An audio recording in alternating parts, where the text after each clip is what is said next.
Released in 1999, the Soft Bulletin marked a sweeping creative rebirth of the Flaming Lips, trading their early noise pop eccentricity for lush orchestration, layered production, and deeply existential songwriting.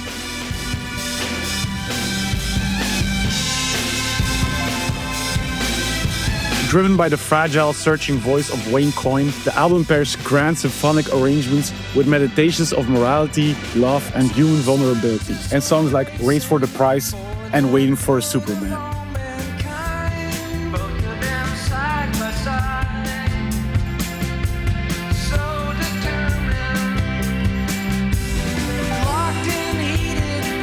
Both intimate and cosmic in scale, the Soft Bulletin stands as one of the most emotionally resonant art pop statements of its era, proving that psychedelic ambition could coexist with disarming sincerity.